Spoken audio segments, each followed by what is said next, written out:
TV 45 news కి స్వాగతం. ముందుగా ముఖ్యాంశాలు. రాష్ట్ర ఎన్నికల కమిషన్ ను కలిసిన ఎమ్మెల్యే తాటిపర్తి చంద్రశేఖర్.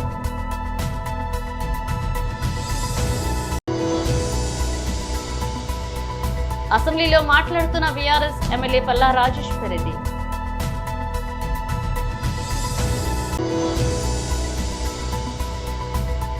శక్తి యాప్పై మహిళలకు అవగాహన కార్యక్రమం.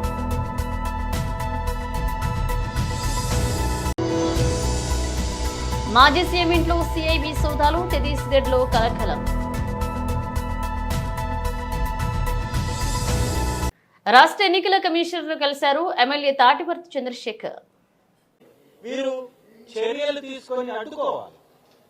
అదే విషయం మీద వారిని కలవడం జరిగింది. రాష్ట్రంలో జరుగుతున్నటువంటి ఎంపీపీ మరియు వైస్ ఎంపీపీ ఎలక్షన్స్ పై తగినటువంటి నిఘా మధ్య జరపమని, పోలీసుల ఆధ్వర్యంలో జరపమని వారిని కోరడం జరిగింది. ఎర్రగొండపాలెంలో చేస్తున్నటువంటి ఈ అరాచకాన్ని ఆపమని వారిని కోరడం జరిగింది. నేను సూటిగా ప్రశ్నిస్తున్నా చంద్రబాబు నాయుడు గారిని, ఏ ఎంపీపీలు కూడా గెలవలేరా? మీరు ఎంపీటీసీలు కూడా గెలవలేరా?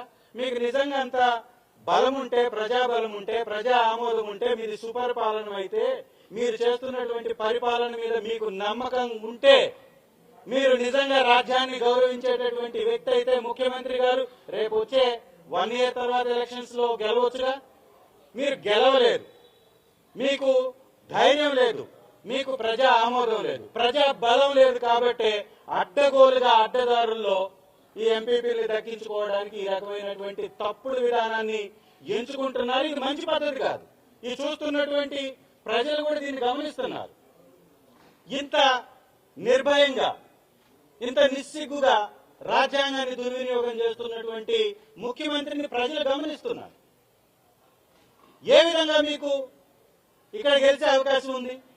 ఏ విధంగా మీరు మా అంజిరెడ్డి గారిని, ఎంపీపీ అభ్యర్థి గారిని ఒక అక్రమమైనటువంటి కేసులో, ఎస్సీ ఎస్టీ కేసు, ఎస్సీలని కాపాడడం కోసం, ఎస్సీల మీద జరిగేటటువంటి దాడుల నుంచి వారిని రక్షించడం కోసం పెట్టినటువంటి ఈ కేసుల్ని ఇంత అక్రమంగా, ఇంత వన్ సైడ్ గా ఓసీలైనటువంటి నాయకుల మీద ప్రయోగిస్తున్నటువంటి ముఖ్యమంత్రి గారిని తీవ్రంగా ప్రతి ఒక్కరు ఖండించాలి. వారి విధానాన్ని ఖండించాలి. వారు చేస్తున్నటువంటి ఈ ఎలక్షన్స్ విధానాన్ని ఖండించవలసిందిగా ప్రతి ఒక్కరిని ఈ వేదికగా కోరుకుంటున్నాం. మేము అడుగుతున్నాం, ఈ రాష్ట్రంలో ఇచ్చినటువంటి MPP, MPTC, vice MPP elections ఇందుకోసమే ఈ విధంగా చేయాలని మీరు నోటిఫికేషన్ ఇచ్చారని అడుగుతున్నాం. రాజ్యాంగబద్ధంగా నడిపేటటువంటి ధైర్యం మీకు లేదా అని అడుగుతున్నాం. ఇవాళ చాలా స్పష్టంగా అన్ని వివరాలు పొందుపరుస్తూ ఎలక్షన్ కమిషన్ వారికి వివరాలు అందించడం జరిగింది. త్రిపురాంతక మండలంలో ఉన్నటువంటి ఎంపీపీ విషయంలో కానీ, పుల్లల చెరువులో ఉన్నటువంటి వైస్ ఎంపీపీ విషయంలో కానీ తగిన విధంగా సెక్యూరిటీ భద్రత మధ్య మా ఎంపీటీసీల మీద కూడా ఈ పోలీసులు వ్యవహరిస్తున్నటువంటి తీరు పట్ల, పోలీసుల్లో మరీ ముఖ్యంగా పోలీస్ స్టేషన్ లో ఉన్నటువంటి ఎస్ఐలు, సిఐలు, వీరికేం పని? ఎలక్షన్స్ లో వీరు ఎలా ఇన్వాల్వ్ అవుతారు? వీరి ఫోన్ల నుంచి వీరి బంధువులకు కానీ, ఎంపీటీసీ సభ్యులకు కానీ ఫోన్లు ఎందుకు చేస్తున్నాను? నేను వివరాలతో సహా మీకు ఇస్తాను. ఏ ఎస్ఐ ఎంపీటీసీకి ఫోన్ చేసి పిలిపించాడు? ఏ సిఐ ఎంపీటీసీని బెదిరించాడు? ఏ సిఐ ఎంపీటీసీకి కేసు కడతానని చెప్పేసి దుర్భాషలాడాడు? ఎవరిని పోలీస్ స్టేషన్ కి పిలిపించి బెదిరించారు? ఈ వివరాలను కూడా పొందుపరిచి ఇచ్చాం మేము. ఈ విధమైనటువంటి దుర్మార్గం చేస్తున్నటువంటి ఈ కూటమి ప్రభుత్వాన్ని ప్రజలు చీత్కరించుకుంటున్నారు. ఈ విషయం మీద ప్రజాస్వామ్యవాదులు కూడా పెద్ద ఎత్తున ఈ విధానాన్ని ప్రశ్నించాలి. అసెంబ్లీలో మాట్లాడుతున్నారు బీఆర్ఎస్ ఎమ్మెల్యే పల్లా రాజేశ్వర్ రెడ్డి. గారు ఇచ్చిన లెక్కలు ఇవాళ నేను ఇచ్చిన మెయింటెనెన్స్ కు డబ్బులు ఇవ్వట్లేదు, అదే విధంగా డీజిల్, పెట్రోల్ డబ్బులు లేవు, వాస్తవం. అంతేకాదు వాళ్ళు పోలీస్ పర్సనల్ కి ఇవ్వాల్సిన దాంట్లో నేను ఒక 4-5 అంశాలు నేను మీకు చెప్తా అధ్యక్ష. వాళ్ళకి అదనపు సరెండర్ లీవ్స్ అని ఉంటాయి, ఎస్ఐ వరకు, కానిస్టేబుల్ నుండి ఎస్ఐ వరకు 3, అదే సిఐకి 2 ఉంటాయి, అదే విధంగా డిఎస్పీ స్థాయి వాళ్ళకి కూడా 1 ఉంటుంది అధ్యక్ష. ఒక్కటి కూడా ఇంతవరకు అదనపు సరెండర్ లీవ్స్ ఇవ్వాలి అధ్యక్ష. నో పేమెంట్, ఎర్నల్ లీవ్స్ ఉన్నాయి అధ్యక్ష. ఎర్నల్ లీవ్స్ లో కూడా సెప్టెంబర్ అక్టోబర్ ఇస్తారు, ఒక్కటి కూడా ఇవ్వలే ఈ 15 నెలల్లో. జీపీఎఫ్ అధ్యక్ష ఇదేంది అధ్యక్ష, ఇదేనా జీపీఎఫ్ లో లోన్ కోసం పెట్టుకుంటారు అధ్యక్ష.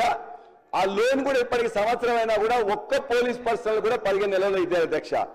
టీఎస్జీఎల్ఏ సంబంధించి అత్యవసర సమయాల్లో పెట్టుకుంటారు కదా అధ్యక్ష, ఒక్కరి కూడా సంవత్సరం నుంచి పెండింగ్ లో ఉంది అధ్యక్ష.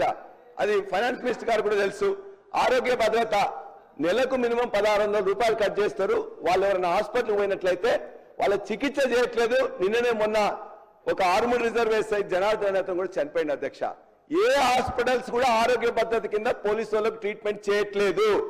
ఎందుకంటే ఆరోగ్య భద్రత డబ్బులు వాళ్ళు పేమెంట్ చేయట్లేదు కాబట్టి. ఇది వాస్తవము. అదే మెడికల్ రియంబర్స్మెంట్స్ బిల్స్ అధ్యక్ష, ఒక్క బిల్లు చెల్లించలేదు అధ్యక్ష. 15 నెలల నుంచి మెయింటెనెన్స్ ఇవ్వలేదు. ట్రావెల్ అలయన్స్ టీఎస్ ఒక్క బిల్లు కూడా చెల్లించలేదు అధ్యక్ష. అదేవిధంగా ఇంక్రిమెంట్స్ కోసం అని చెప్పేసి సప్లిమెంటరీ బిల్ చేస్తారు అధ్యక్ష. వాళ్ళే డబ్బులు ఇంతవరకు ఇవ్వలే. నేను ఇవన్నీ మీ ముందు పోలీస్ డిపార్ట్మెంట్ కి అదే విధంగా నేను మంత్రివర్గానికి నేను తెలియజేస్తున్నా. అదనపు సరెండర్ లీవ్స్ కానీ, ఎర్నల్ లీవ్స్ కానీ, జీపీఎఫ్ లోన్ కానీ, టీఎస్జీఎల్ఏ లోన్ కానీ, ఆరోగ్య భద్రత కానీ, మెడికల్ రియంబర్స్మెంట్ కానీ, మెయింటెనెన్స్ కానీ, అదేవిధంగా ట్రావెల్ అలయన్స్ కానీ, ఇంక్రిమెంట్స్ రిలేటెడ్ బిల్స్ కానీ ఒక్కటి కూడా 15 నెలల్లో ఒక్క పోలీస్కి ఇవ్వలే అధ్యక్ష. కాబట్టి అధ్యక్ష ఇంత అన్యాయంగా అధ్యక్ష సీసీ కెమెరాలు 10,66,000 పెట్టుకున్నాం. ఎక్కడైనా వైర్ పోతుంది లేకపోతే ఖరాబ్ అవుతుంది, వాటిని బాగు చేసుకోవాలి కదా అధ్యక్ష. No maintenance. పెట్రోల్ అయిపోతుంది, డీజిల్ అయిపోతుంది, మెయింటెనెన్స్ అయిపోతుంది. కనీసం సీసీ కెమెరాలు మెయింటైన్ చేసుకోవడానికి కూడా ఇవ్వరు అధ్యక్ష. ఇవాళ పోలీస్ మొత్తం కూడా అందుకే మొన్న వారు చెప్తున్నారు ఒకటే లేచి నన్ను అడ్డుపడుతున్నారు. మొన్ననే ముఖ్యమంత్రి గారు పోయి అడిగారు, మేము పిఆర్సీ ఇస్తాము, డిఎల్ ఇస్తాము, రిటైర్మెంట్ బెనిఫిట్స్ ఇస్తాం, ఇవన్నీ ఇచ్చినాం కాబట్టి మీరు మాకు ఓట్లు వేయమంటే మన ఎమ్మెల్సీ ఎన్నికల్లో 3 ఏం చేసిండ్రో మీకు తెలుసు. అదే కాదు అధ్యక్ష, ఇలా బడ్జెట్ లో ముఖ్యమంత్రి గారు ప్రతినిత్యం కూడా ముఖ్యమంత్రి గారు ఏమంటున్నారు, నార్కోటిక్స్ కానీ, అదేవిధంగా డ్రగ్స్ రిలేటెడ్ కానీ, సైబర్ సెక్యూరిటీ కానీ, ఈ రాష్ట్రంలో బాగా సైబర్ సెక్యూరిటీ నేరాలు పెరిగిపోయినాయి, నార్కోటిక్స్ నేరాలు కూడా పెరిగిపోతున్నాయి, దాన్ని మేము ఉక్కుపాదంతో కట్టడి చేస్తామని చెప్పేసి అన్నారు. మరి దానికి ఏం కావాలి అధ్యక్ష? దానికి కొన్ని వెహికల్స్ కావాలి, ఏదో కొన్ని వెహికల్స్ ఇచ్చిండ్రు. మరి డబ్బులు అయితే బడ్జెట్ ఉండాలి కదా అధ్యక్ష. బడ్జెట్ లో ఎంత ఇచ్చింది అధ్యక్ష? ఈ రోజు తెలంగాణ జిల్లా అధ్యక్షులు మీటింగ్ కు ఢిల్లీకి బయలుదేరారు. ప్రతి ఒక్కరికి కాంగ్రెస్ పార్టీ కామారెడ్డి జిల్లా ఉపాధ్యక్షులు పోసానపేట మాజీ సర్పంచ్ గీరెడ్డి మహేందర్ రెడ్డి శుభాకాంక్షలు తెలియజేశారు. ఈ సమావేశంలో ఆయన మాట్లాడారు. కాంగ్రెస్ పార్టీ జిల్లా అధ్యక్షులు మీటింగ్ కు ఢిల్లీకి బయలుదేరిన కామారెడ్డి జిల్లా డీసీసీ అధ్యక్షులు కైరా శ్రీనివాస్ కి శుభాకాంక్షలు తెలియజేశారు. కాంగ్రెస్ పార్టీలో కష్టపడుతున్న ప్రతి కార్యకర్తకు ఇన్సూరెన్స్ వచ్చేలాగా మన తెలంగాణ ముఖ్యమంత్రి రేవంత్ రెడ్డిని, అలాగే రాహుల్ గాంధీ, ప్రియాంక గాంధీలను విన్నవించాలని అన్నారు. ఇక అలాగే కాంగ్రెస్ పార్టీ నమ్ముకుని పనిచేస్తున్న కార్యకర్తలకు ప్రభుత్వం అండగా ఉండాలన్నారు. ఎందుకనగా 18 సంవత్సరాల తర్వాత ఢిల్లీ లెవెల్లో డీసీసీ అధ్యక్షులు విల్లో ఇచ్చి పిలిపించి మీటింగ్ పెట్టడం చాలా గర్వంగా ఉంది. అంటే డీసీసీ అధ్యక్షులతో మీటింగ్ పెడితే ప్రతి కాంగ్రెస్ కార్యకర్త ఆవేదన, గ్రామ స్థాయిలో ఉన్న కార్యకర్త ఆవేదన ఇది చెప్పగలుగుతారు, ఢిల్లీ లెవెల్లో చెప్పగలుగుతారు. ఈరోజు ప్రతి కాంగ్రెస్ కార్యకర్త ఎంతో ఆవేదనలో ఉన్నారు. ఎందుకనగా గతంలో మనం పాలసీ పెట్టాం 2 లక్షల రూపాయలు. వేరే పార్టీ వాళ్ళు ఇస్తారు, మన వాళ్ళు చనిపోతే వాళ్ళకి ఇబ్బంది జరుగుతుంది, వాళ్ళ తల్లిదండ్రులు కూడా ఆవేదనలు చెందుతారు. మన కార్యకర్తలు గ్రామ స్థాయిలో ఉంటారు, వాళ్ళకి ఆర్థికంగా చాలా వెనుకబడి ఉంటారు. కాబట్టి ఈ ముందైనా మీరు డీసీసీ లెవెల్లో ఈరోజు మీటింగ్కి బయలుదేరిన కామారెడ్డి జిల్లా కాంగ్రెస్ పార్టీ అధ్యక్షులు సీనన్న గారికి శుభాకాంక్షలు. మీరు ఒకటే ప్రతి జిల్లా కాంగ్రెస్ కార్యకర్త ఆవేదన అక్కడ వినిపించాలని చెప్పి మేము కోరుకుంటున్నాం. సీనన్న గారు దయచేసి తెలంగాణ ముఖ్యమంత్రి రేవంత్ అన్న గారికి, మన ప్రదేశ్ కాంగ్రెస్ పార్టీ తెలంగాణ ప్రదేశ్ కాంగ్రెస్ కమిటీ అధ్యక్షులైన మహేష్ అన్న గారికి, మరియు ఖార్గే గారికి, రాహుల్ గాంధీకి, సోనియా గాంధీకి, ప్రియాంక గాంధీకి, అక్కడ వేణుగోపాల్ జనరల్ సెక్రటరీ వేణుగోపాల్ గారికి మీరు చెప్పాలి. అదేవిధంగా మన తెలంగాణ ఇన్ఛార్జ్ నటరాజన్ మేడం గారికి కూడా వివరించాలి. ప్రతి కాంగ్రెస్ కార్యకర్త ఆవేదన ఇన్సూరెన్స్ పాలసీ కంపల్సరీ చేపియండి. 5 లక్షల రూపాయలు ఇన్సూరెన్స్ పాలసీ చేపిస్తే ఆర్థికంగా వాళ్ళ కుటుంబాలకు వాళ్ళకు అన్యాయం జరగకుండా మనం ఆదుకున్న విధంగా అవుతుంది. దయచేసి ప్రతి కాంగ్రెస్ కార్యకర్త ఆవేదన మీదనుకొని చెప్పండి. ఇట్లు గీరెడ్డి మహేందర్ రెడ్డి, పోసానపేట మాజీ సర్పంచ్, జిల్లా కాంగ్రెస్ పార్టీ ఉపాధ్యక్షులు. జై కాంగ్రెస్. ప్రకాశం జిల్లా కనగిరి పట్టణంలో మంగళవారం పట్టణంలోని ఎంఎన్ఏ కళాశాలలో స్వయం కృషి సేవా సంస్థ అధ్యక్షులు డాక్టర్ షేక్ నాయిబ్ రసూల్ ఆధ్వర్యంలో శక్తి యాప్పై మహిళలకు అవగాహన కార్యక్రమాన్ని నిర్వహించారు. ఈ సందర్భంగా కార్యక్రమానికి ముఖ్య అతిథిగా విచ్చేసిన సిఐ కాజావలి మాట్లాడుతూ శక్తి యాప్ మహిళలు బాలికలు తమ ఫోన్లో డౌన్లోడ్ చేసుకుని మహిళలు సైతం చైతన్యం కావాలన్నారు. సమాజంలో మహిళలపై అఘాయిత్యాలు, అత్యాచారాలు, దాడుల నుంచి తమను తాను కాపాడుకునేందుకు ప్రభుత్వం తెచ్చిన శక్తి యాప్ మహిళలకు రక్షణ కవచం వంటిదన్నారు.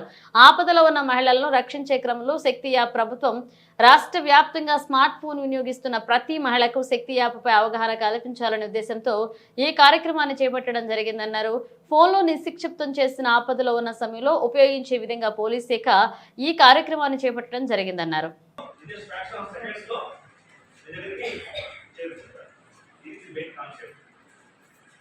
కాబట్టి మీరు ఎంప్లాయీస్ కాబట్టి మీ ద్వారా మీ విలేజ్లో మీ బంధువులు కానివ్వండి లేబర్స్ అందరికీ కూడా ఈ శక్తి యాప్స్ గవర్నమెంట్ యూజ్ చేయించాలి. మీరు చేసుకోవాలా, మీరు చేయించాలా. తద్వారా మన యొక్క ఏపీలో ఏ ప్రజలకు కూడా ఏ ఇబ్బంది కాకుండా మనం చూసుకోవాలి. ఏమ్మా ఎంత ఊరుకో ఉంటే ఇబ్బంది లేదు. ఊరుకో ఫంక్షన్లు అన్ని మనం ఫోన్తోనే ధైర్యంగా మనం కొత్తగా వచ్చింది మన పిల్లలు ఏం చేస్తుంటారు, ఎక్కడో బయట పెట్టుకుంటూ ఉంటారు. Tenth inter degree college fees చేస్తూ ఉంటారు. సో మనకు ఫోన్ వస్తుంది ఏమని, మీ అబ్బాయి ఎక్కడ ఉన్నారు, గుంటూరు కావచ్చు, విజయవాడ కావచ్చు, హైదరాబాద్ కావచ్చు, అమెరికా కావచ్చు, అక్కడ ఉన్నాడు, మీ అబ్బాయి తప్పు చేశాడు, పట్టుకున్నాం, జైలు పంపిస్తున్నాం అనే ఆలోచిస్తాం. అయ్యో అబ్బాయి తప్పు చేశాడా, పరిస్థితుల్లో ఉన్నాడా అని మనం భయపడతాం. మనం భయపెట్టి తర్వాత వాడు ఏం చేస్తారంటే అమౌంట్ పెడతారు, 50,000 1,00,000 ఏ పోలీస్ కూడా డబ్బులు ఛత్తీస్గఢ్ మాజీ ముఖ్యమంత్రి కాంగ్రెస్ పార్టీ సీనియర్ నేత భూపేష్ బాగెల్ నివాసంలో బుధవారం సిఐబి అధికారులు సోదాలు నిర్వహించారు. రాయ్పూర్, బిలాయ్లలోని బాగెల్ నివాసాల్లో తనిఖీలు చేపట్టారు. బుధవారం ఉదయం సిబిఐ అధికారులు బాగెల్ ఇంటికి చేరుకున్నారని, ఆయన నివాసాలతో పాటుగా మరికొందరు కాంగ్రెస్ నేతల ఇళ్లపైన రైడ్ చేశారంటూ బాగెల్ సన్నిహిత వర్గాలు తెలియజేశాయి. ఈ సోదాలకు సంబంధించి అధికారులు ఎలాంటి వివరాలు వెల్లడించేదు. అయితే మహాదేవ్ బెట్టింగ్ యాప్ స్కామ్ విచారణలో భాగంగానే దాడులు జరిగినట్లుగా సమాచారం. బాగెల్ ఈ రోజు ఢిల్లీ వెళ్లాల్సి ఉండగా సిఐబి సోదాలు జరగడంతో ఆయన ఇంటికి పరిమితమయ్యారని బాగెల్ కార్యాలయం ఒక ప్రకటనలో తెలియజేసింది. కాగా సిఐబి దాడులపై కాంగ్రెస్ పార్టీ ఛత్తీస్గఢ్ నేత సుశీల్ ఆనంద్ శుక్లా స్పందిస్తూ భూపేష్ బాగెల్ ను చూసి బీజేపీ భయపడుతుందన్నారు. కాంగ్రెస్ పంజాబ్ ఇన్ఛార్జిగా బాగెల్ నియామకం జరిగిన తర్వాత బీజేపీ పెద్దలకు భయం మొదలైందన్నారు. బాగెల్ ను రాజకీయంగా ఎదుర్కొనే ధైర్యం లేకే విచారణ సంస్థలతో దాడులు చేయిస్తూ నిలువరించే ప్రయత్నం చేస్తుందన్నారు. తొలుత ఈడీ అధికారులను పంపిన కేంద్రం తాజాగా సిఐబి అధికారులను బాగెల్ నివాసానికి పంపిందన్నారు. అయితే ఈ దాడులకు బాగెల్ కానీ కాంగ్రెస్ పార్టీ కానీ భయపడబోదు అని శుక్లా స్పష్టం చేశారు. పారిశ్రామిక గిరిగా కనగిరి రూపాంతరం చెందింది. అందుకు ఒక్కొక్క అడుగు ముందుకు పడుతుంది. రాష్ట్ర ప్రభుత్వం ఏర్పడిన తర్వాత ప్రాధాన్యంగా కనగిరి అభివృద్ధికి అడుగులు శరవేగంగా పడుతున్నాయి.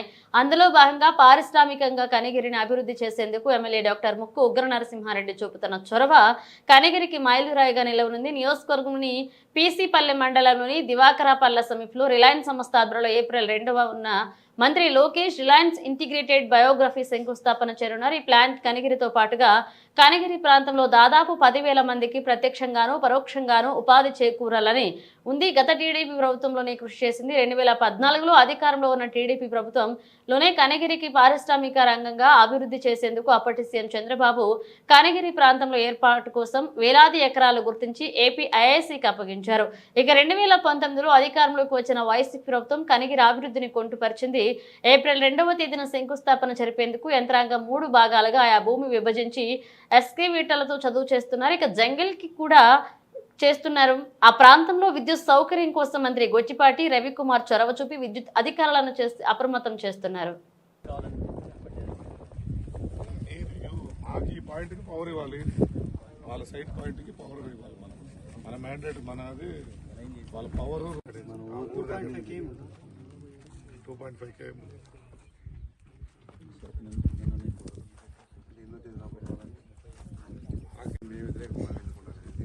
ఎవరు వ్యతిరేక రోడ్డు ఎట్టయితే నన్ను కూడా తిట్టుకుంటారు ఓట్లు పోతే నేను వచ్చేట్టు నిలబడి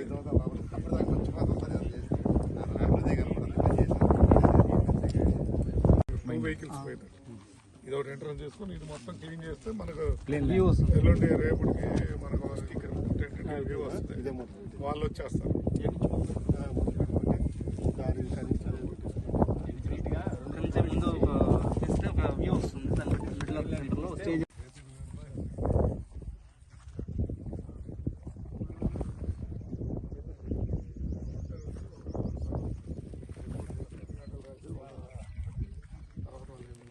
ఓకే నో ప్రాబ్లం కలుద్దాం.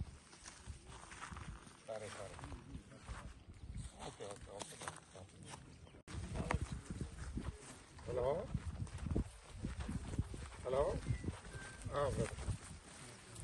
అదే ఉగ్రనాథ్ స్మార్ట్ చెప్పండి. మలయాళ superstar Mohan Lal Godfather 2 పై కీలక వ్యాఖ్యలు చేశారు. పృథ్వీరాజ్ సుకుమార్ దర్శకత్వంలో మోహన్ లాల్ హీరోగా తెరకెక్కిన చిత్రం లూసిఫర్ ఘన విజయం సాధించడంతో దీనికి కొనసాగింపుగా L2 రూపొందించారు. ఈ చిత్రం మార్చి 27న ప్రేక్షకుల ముందుకు రానుంది. ఈ నేపథ్యంలో తాజాగా L2 ప్రచారంలో పాల్గొన్న మోహన్ లాల్ మెగాస్టార్ చిరంజీవి నటించిన గాడ్ ఫాదర్ గురించి మాట్లాడారు. L2 ఆధారంగా గాడ్ ఫాదర్ ను రూపొందించలేరని ఆయన అభిప్రాయపడ్డారు. మలయాళంలో తాను నటించిన ఎన్నో సినిమాలు ఇతర భాషల్లో రీమేక్ అయ్యాయని, ఆ క్రమంలో లూసిఫర్ ఆధారంగా తెలుగులో రూపొందించిన గాడ్ ఫాదర్ మూవీని తాను చూశారన్నారు. ఒరిజినల్ సినిమా కథలో మార్పులు చేసి ఆ చిత్రాన్ని రూపొందించారని, లూసిఫర్ లో ఉన్న కొన్ని పాత్రలు తెలుగు రీమేక్లు లేవని, అందుకే L2 ఆధారంగా వాళ్ళు గాడ్ ఫాదర్ 2 తెరకెక్కించలేదని అంటూ మోహన్ లాల్ స్పష్టం చేశారు. ఇక మోహన్ రాజా దర్శకత్వంలో చిరంజీవి హీరోగా లూసిఫర్ రీమేక్ గా తెలుగులో గాడ్ ఫాదర్ తెరకెక్కింది. ఈ సినిమా 2022లో ప్రేక్షకుల ముందుకు వచ్చింది. అయితే లూసిఫర్ లో ఉన్న టీవీను థామస్ పాత్రను తెలుగు రీమేక్ లో తొలగించారు. తాజాగా విడుదలైన L2 ట్రైలర్ లో టీవోను థామస్ కీలక పాత్రలో కనిపించనున్నట్లుగా ఉంది. అందుకే దీని ఆధారంగా గాడ్ ఫాదర్ 2 రూపొందించలేరని మోహన్ లాల్ అభిప్రాయపడి ఉంటారని భావిస్తున్నారు. రిపేరింగ్ చేస్తామని నెలలు తరబడి రిపేరింగ్ చేయకపోవడంతో ఆందోళన దిగారు కస్టమర్లు. లక్షలు ఖర్చు పెట్టి కొన్న ఫోన్లు సంవత్సరం తిరగక ముందే సాంకేతిక సమస్యలతో సర్వీస్ సెంటర్ల చుట్టూ తిరుగుతూ విసుగు చెందుతున్న వినియోగదారులు. హిమాయత్ నగర్ OnePlus సర్వీస్ సెంటర్లో ప్రతిరోజు వందలాది మంది OnePlus 9 Pro వినియోగదారులు ఫిర్యాదులు చేస్తున్నారు. కస్టమర్ల ఫోన్లు నెలల తరబడి పెట్టుకుని తిరిగి రిపేర్ కాకపోవడం క్రోపిద్రిక్లను అవుతున్న వినియోగదారులు. ఓ కస్టమర్ నెలల తరబడి తన ఫోన్ పెట్టుకుని ఇప్పుడు తమ సమస్య పరిష్కారం కాదు అని చేతులెత్తేశారు సర్వీస్ సెంటర్. ఇక ₹1000 పెట్టి కొన్న ఫోన్ రిపేరింగ్ కాకపోతే ఎందుకు సెల్స్ చేశారంటూ ప్రశ్నిస్తున్నారు కస్టమర్లు. తమ సమస్యలపై Himayat Nagar OnePlus service centre manager సర్ఫరాజును ప్రశ్నించగా కస్టమర్లపై దురుసుగా ప్రవర్తించడం లేదంటే పోలీసులను పిలిచి బెదిరించడం చేస్తున్నాడని ఓ కస్టమర్ ఆవేదన వ్యక్తం చేశారు. గట్టిగా ప్రశ్నించిన ఓ కస్టమర్ ఫోన్ రిపేర్ కాదని అదే కంపెనీకి చెందిన కొత్త ఫోన్ ఇస్తారన్నాడు, కానీ వారంటీ ఇవ్వలేదని మొండికేయడం, అలాగే వారంటీ లేని ఫోన్ తీసుకుని బయటకు వెళ్ళగానే మరేమైనా సాంకేతిక సమస్య తలెత్తితే బాధ్యత ఎవరిది అని ప్రశ్నిస్తే తమకు సంబంధం లేదు అని మేనేజర్ సర్ఫరాజ్ చేతులెత్తేయడం. ఇక లక్షలు పెట్టి కొన్న ఫోన్ల సాంకేతిక సమస్యలు పరిష్కరించని OnePlus ను బ్యాన్ చేయాలంటూ కస్టమర్లు డిమాండ్ చేస్తున్నారు. కొని మోసపోయిన కస్టమర్లకు కంపెనీ న్యాయం చేసే విధంగా ప్రభుత్వం చర్యలు తీసుకోవాలని విజ్ఞప్తి చేశారు.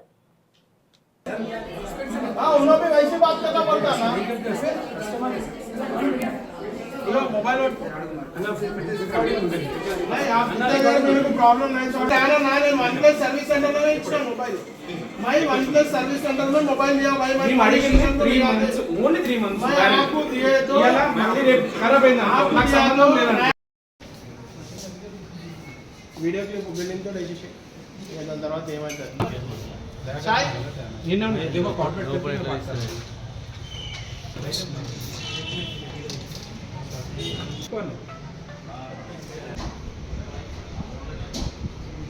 అయినా మేనేజర్ అన్న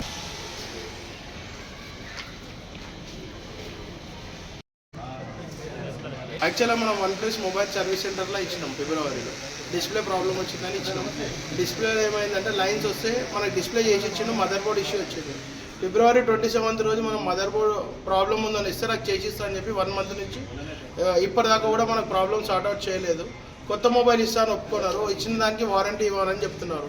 ఇప్పుడు మేము తీసుకొని పోతే ఆఫ్టర్ 1 డే రేపు పొద్దున ఏమైనా ప్రాబ్లం వస్తే మాకు సంబంధం లేదు. ఈ వన్ప్లస్ సర్వీస్ ఇంత ఘోరంగా ఉంది. నా ఒక్కనే కాదు, రోజుకి పొద్దున్న నుంచి సాయంత్రం వరకు రోజు 100 కస్టమర్లు వస్తారు సేమ్ ప్రాబ్లం వల్ల. వన్ప్లస్ 9 ప్రో కానీ వన్ప్లస్ ఏ మొబైల్ అయినా కానీ లైన్స్ ప్రాబ్లం వస్తుంది, మదర్ బోర్డ్ ఇష్యూ వస్తుంది. దానికి వాళ్ళు సర్వీస్ సెంటర్కి వస్తే కొద్దిగా గట్టిగా మాట్లాడితే పోలీసు వాళ్ళని పిలవడం జరిగింది. పోలీసు వాళ్ళు వచ్చేసి మమ్మల్ని పిఎస్కి రమ్మని, ఈవెన్ మేనేజర్ కూడా మమ్మల్ని పిఎస్కి నడవని మాట్లాడదామంటున్నారు. మేము మొబైల్ అనేది వన్ప్లస్ సర్వీస్ సెంటర్లో ఇచ్చాము, పోలీస్ స్టేషన్లో ఇవ్వలేదు. మాట్లాడడానికి వస్తే పోలీసు వాళ్ళని పిలిపించి పిఎస్కి తీసుకొని వెళ్తామంటున్నారు. ఇది ఎట్లా సెట్ చేయాలి చెప్పండి. దీనికి మనకు న్యాయం కావాలి. ఇలా కొత్త మొబైల్ ఇస్తా ఉంటాడు, కనీసం మేము 3 months వారంటీ అడుగుతున్నాం. మొత్తం 1 year వారంటీ కాకుండా 3 months వారంటీ అంటున్నాం, లైఫ్ టైం వారంటీ. ప్రాబ్లం వచ్చినప్పుడు నేను తీసుకొచ్చి ఇచ్చినప్పుడు ఇది motherboard problem lifetime వారంటీలో లేదు అని నాకు ఇచ్చేస్తే నేను తీసుకొని వెళ్ళిపోయేవాడిని. నాకు చేసిస్తా అని చెప్పి 1 month నుంచి ప్రాబ్లం చేస్తున్నాడు. ఈ ప్రాబ్లంకి పరిష్కారం నాకు కావాలి. బులెటిన్ ముగించే ముందు హెడ్లైన్స్ మరోసారి. రాష్ట్ర ఎన్నికల కమిషన్ ను కలిసిన ఎమ్మెల్యే తాటిపర్తి చంద్రశేఖర్.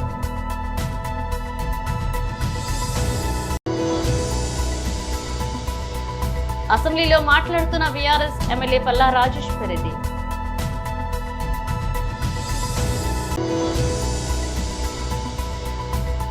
శక్తి యాప్పై మహిళలకు అవగాహన కార్యక్రమం.